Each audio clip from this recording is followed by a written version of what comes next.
ChrissieCasters, welcome to the ChrissieCast live from the compound.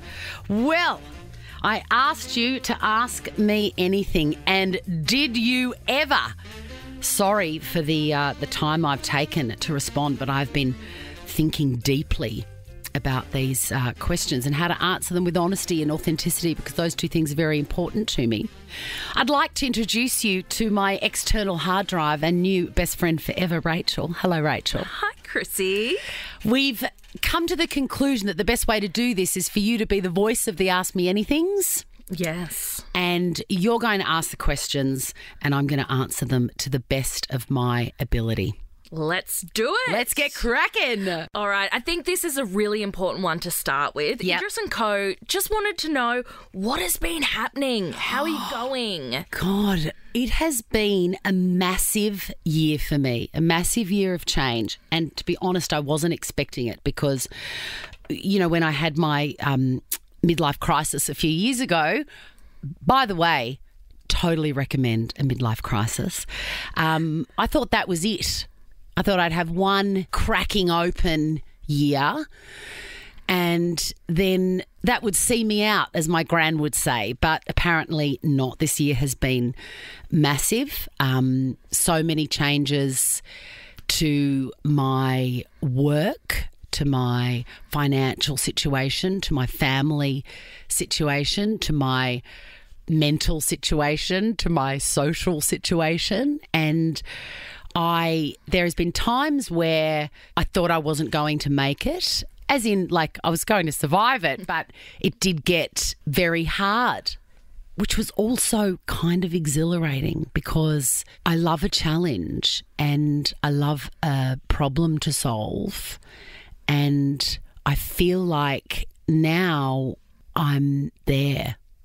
I feel like, you know, I've bunkered down and I've sorted a lot of stuff. So thank you for asking what's been going on.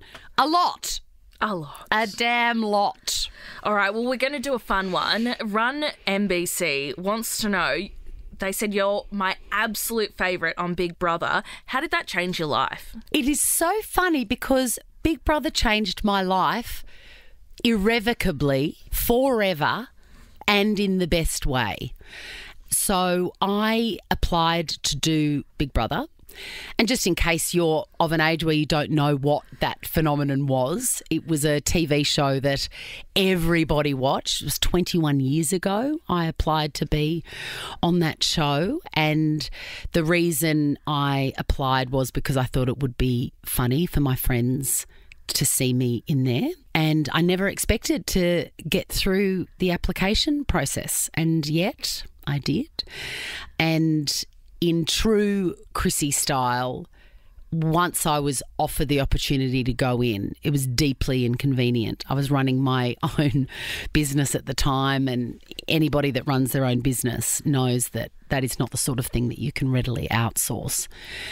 So I was writing copy for the real estate industry and working from home. It was heaven, me and my cat. It was just perfect. But I just thought, oh gosh, this is deeply inconvenient and very difficult. But I can't say no. I can't live with regret. And I know absolutely that had I made what was probably the sensible choice at the time, to stay on my path and, you know my limitations, I would have deeply regretted it, absolutely. So I packed everything up and moved into Dream World with 14 strangers that, I never would have met otherwise. And everything about it appealed to me. And, speaking of sort of opting out of my business for a while, the girl that I got to run it, God, I can't remember her name now. Pip, I think her name was. I should call her. I'll add it to the list. Yeah, please do. So she ran the business and I said to her, listen, I'll be 2 weeks max. Because I am not everyone's cup of tea and I'm an unusual person to be in the Big Brother house and no one's going to like me or vote to keep me in there. But it's going to be a great joke for my friends. So I'll see you in 2 weeks. Just do what you can in that time. Anyway, of course, 3 months later, I came out of the house, and my life was irrevocably changed. It changed the course of my career. It injected so much fun and risk and new learnings in my life, and I've just, I've never regretted it for a second. And I'm also not one of these people that don't want to talk about it. I don't understand that. There are some, people that have been on the show that deeply want to distance themselves from it because this might be wrong, but my interpretation has always been that it's beneath them now because they've got different careers or whatever. But I'm so thrilled to talk about it, acknowledge it, be grateful for it. I'll answer any questions. And it's so weird. As I said, it's 21 years since I've done that show. And since then, I've done so many radio shows, so many television shows, and yet I am stopped more often than any of the other shows or anything else I've ever done to talk about Big Brother because it was so massive at the time.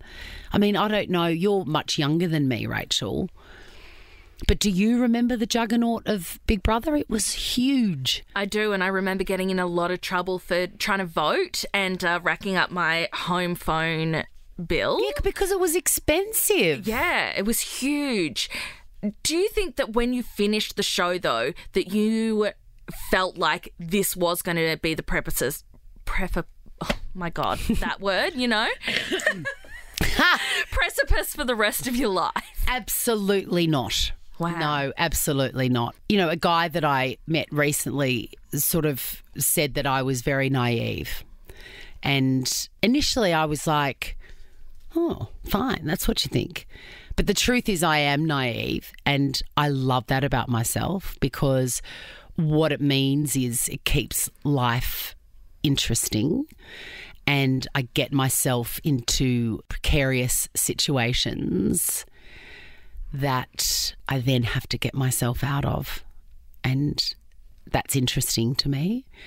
I had absolutely no concept that I could work in radio or television.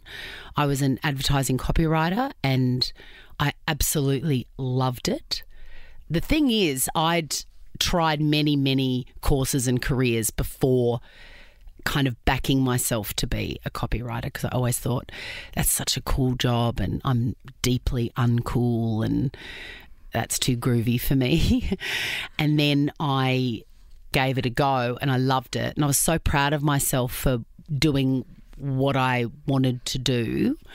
So I had no desire at all to change careers.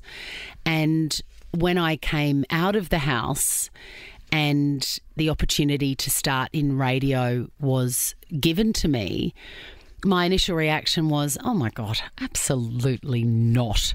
I'm 30 years old. I've worked very hard to, get where I am, and I'm very happy, and I'm just going to go back to my life. But the bottom line is very soon I sort of worked out that my old life didn't exist anymore, and everybody knew who I was, and the guy that gave me my break in radio would not take no for an answer. His name's Mike Perso, and he's still on air on Smooth in Breakfast, and he hounded me.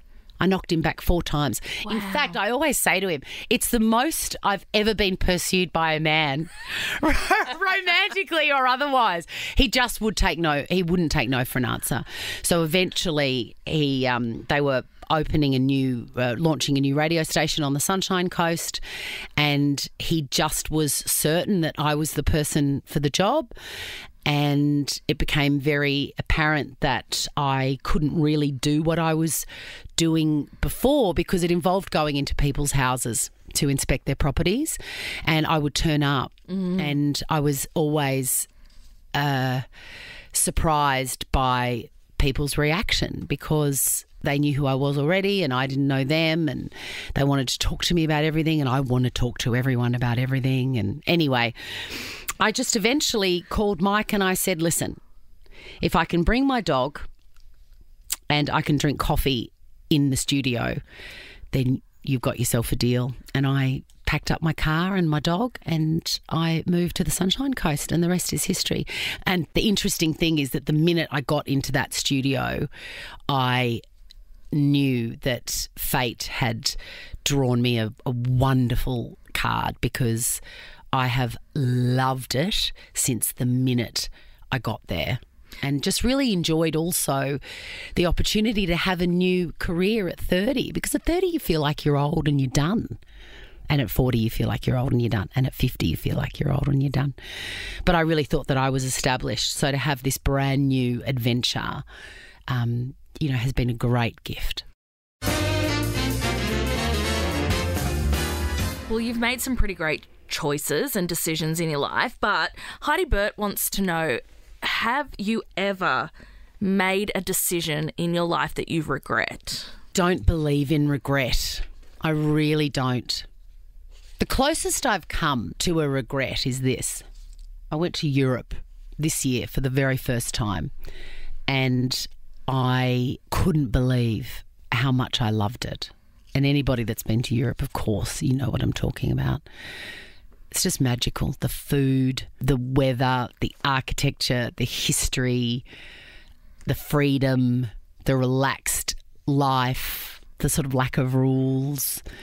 And I got to London and I was like, oh my God, I think this feeling I'm feeling, apart from joy, is regret. Regret that I didn't move here when all my friends did, in their 20s, and get a job and go to the pub and get an English boyfriend and, all that sort of stuff. But then I thought, you know what, Chrissie, remember that you can't regret anything, because every decision that you make leads to something else fantastic. And, let's say, for example, I did move to London when I was 23. So many things, so many opportunities, so many elements of the life that I love now, so many experiences that I've enjoyed in those decades would have gone forever. Like, meeting my first significant boyfriend, who I'm still friends with, who I caught up with in London, that would have gone by the wayside. If I was still in London, I wouldn't have done Big Brother. So it goes back to my deeply sure feeling that you really cannot regret any decision that you make, because every decision refracts like light into other amazing things. So you just can't. I love that. Now, speaking of love, everyone wants to know. Yeah. Are you ready to find romantic love again? This question was asked by Julie Asso. Julie, you have caused me a lot of thinking walking time. A lot. In fact, this question, more than any of the others, has really made me stop down and think, because my initial reaction to that question, are you open to finding love again, is, oh, no, absolutely not. And I think that is kind of bluster. My kind of line and, I suppose humorous take on it is, that I'm black-hearted, and I joke with my co-host on air, Jack Charles, on the Chrissie Swan Show, that we don't believe in relationships and we can't do them and all of that. But I don't believe that is actually true. The truth of the matter is, I am a really good person, and I love loving people, and I get a lot out of it. But I also, see, Julie, I've really thought about this. I know myself well enough to know that I can really only divide my pool of love 3 ways. That's my maximum. And at the moment, those 3 ways are to my children and to my listeners and my podcasters and my viewers. And I know that would sound strange to a lot of people. But honestly, the connection I have with you guys is really in my top 3 things that bring me joy, along with, my kids. I just love it. And I care so deeply about it that I need to have the capacity to give that love freely. And it is a bit selfish too, because I get so much back from it. So the three kind of avenues of love are to my children who are going through some changes in their life, and they need to be front of mind for me because they're the most important people in my life. End of story. Then you guys come second. It's very important for me to be able to have the capacity and the energy and the mental real estate, I call it, to be there for you and to make each other's days. That feels like a really lovely exchange that I have. And then the third pool of love has to go to myself. And when one of those lessen, the need, the requirement, the essential nature of one of those avenues lessens, then I may be able to consider a relationship. In the meantime, I'll get my fix from friends.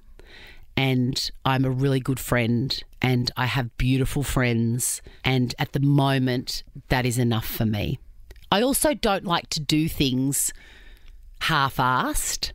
And I feel like a relationship now for me would be deeply disappointing for whoever I'm in the relationship with, because they have expectations and that is fair.